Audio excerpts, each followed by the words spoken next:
بسم اللہ الرحمن الرحیم۔ سب سے زیادہ بے حیا قوم لوط علیہ السلام کی قوم تھی۔ یہ عورتوں کو چھوڑ کر مردوں میں دلچسپی رکھتے تھے، خاص کر مسافروں میں سے کوئی خوبصورت لڑکا ہوتا تو یہ لوگ اسے اپنا شکار بنا لیتے۔ تلمود میں لکھا ہے کہ اہل سدوم اپنی روزمرہ کی زندگی میں سخت ظلم، دھوکہ باز اور بد معاملہ تھے۔ کوئی مسافر ان کے علاقے سے بخیریت نہیں گزر سکتا تھا، کوئی غریب ان کی بستیوں سے روٹی کا ایک ٹکڑا نہ پا سکتا تھا۔ کئی مرتبہ ایسا ہوتا تھا کہ باہر کا آدمی ان کے علاقے میں پہنچ کر پھاکوں سے مر جاتا تھا اور یہ لوگ اس کے کپڑے اتار کر اس کی لاش کو برہنہ دفن کر دیتے۔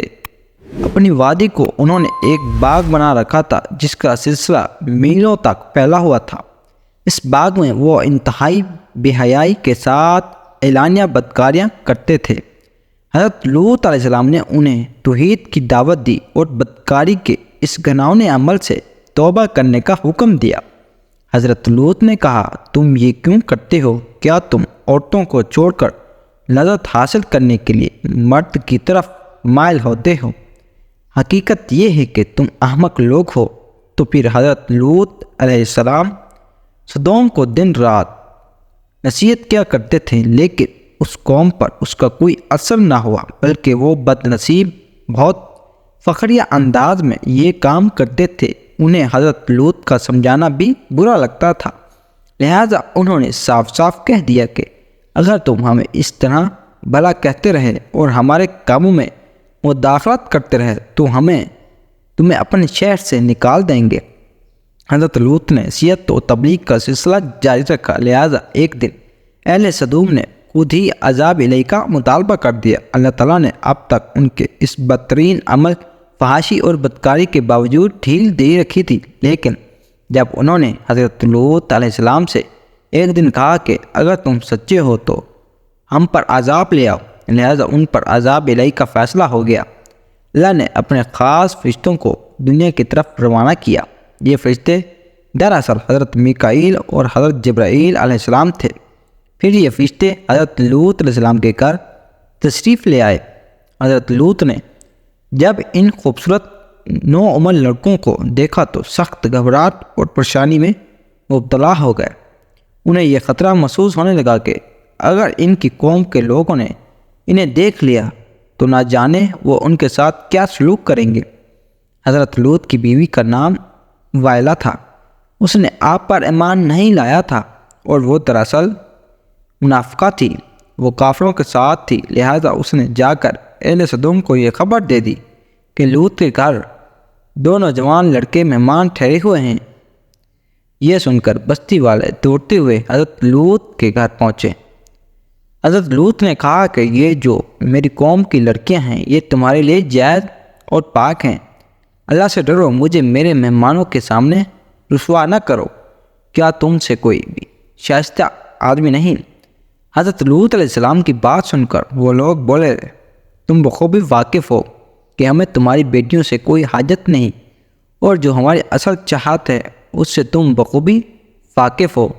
قوم لوط کے اس شرمسار جواب سے اندازہ لگایا جا سکتا ہے کہ وہ فعل بعد میں کس حد تک مبتلا ہو چکے تھے۔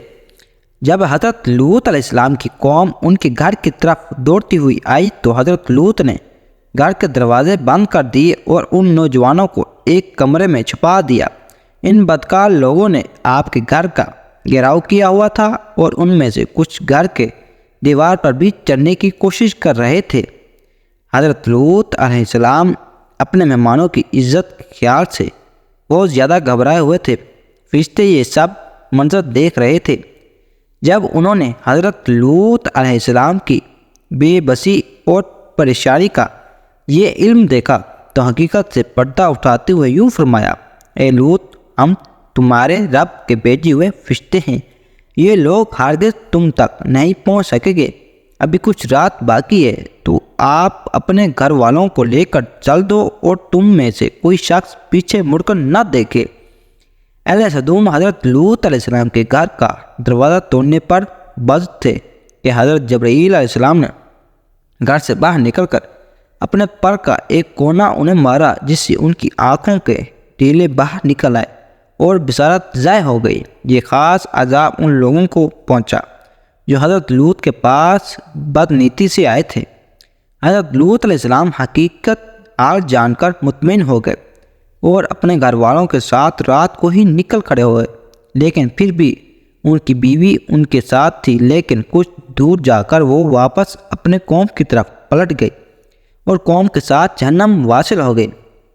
صبح کا آغاز ہوا تو اللہ کے حکم سے حضرت جبرائیل نے بستی کو اوپر سے اٹھا کر دیا اور پھر اپنے بازوؤں پر رکھ کر آسمان پر چڑھ گئے، یہاں تک کہ آسمان والوں نے بستی کے کتے کے بھونکنے اور مرغیوں کے بولنے کی آوازیں سنی۔ پھر اس بستی کو زمین پر دے مارا، جس کے بعد ان پر پتھروں کی بارش ہوئی۔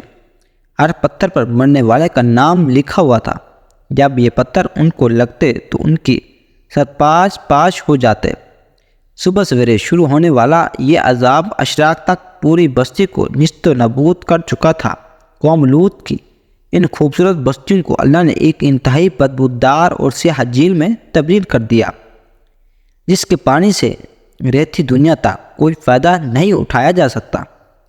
سمندر کے اس حصے میں کوئی جاندار مچھلی، مینڈک وغیرہ زندہ نہیں رہ سکتے، اس لیے اسے ڈیڈ سی یعنی بحر مردار کہا جاتا ہے، جو اسرائیل اور اردن کے درمیان واقع ہے۔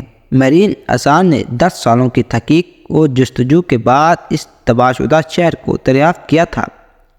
تحقیقات سے پتہ چلا تھا کہ اس شہر میں زندگی بالکل ختم ہو چکی ہے۔ شہر کے راستے اور کھنڈرات کو دیکھ کر کولوجسٹ نے یہ اندازہ لگایا کہ جب یہ شہر تباہ ہوا تو اس وقت لوگ روزمرہ کے معاملات اور کاموں میں مشغول تھے اور یہاں زندگی اچانک ختم ہو گئی تھی۔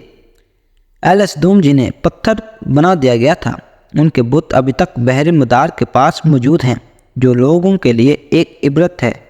آج دنیا کے بعض ممالک میں انسانی آزادی کے نام پر اس بدکاری کی اجازت دی جاتی ہے اور اس فحش عمل کو باعث فخر سمجھا جاتا ہے۔ روایتوں کے مطابق ایک مرتبہ حضرت سلیمان علیہ السلام نے شیطان سے پوچھا کہ اللہ کے نزدیک سب سے بدترین عمل کیا ہے؟ ابلیس جواب دیتا ہے، مرد سے بدفعلی کرے اور عورت سے خواہش پوری کرے۔ اور مجھے شرم آتی ہے یہ کہتے ہوئے کہ آج ہمارے معاشرے میں یہی سب چل رہا ہے، بلکہ اس کبھی کام کا قانون کی سرپرستی حاصل ہے۔ اللہ ہماری دنیاوی اور آخروی زندگی کو بہتر بنانے کی عقل و عمل عطا فرمائے۔ آمین ثم آمین۔ اللہ حافظ، فی امان اللہ۔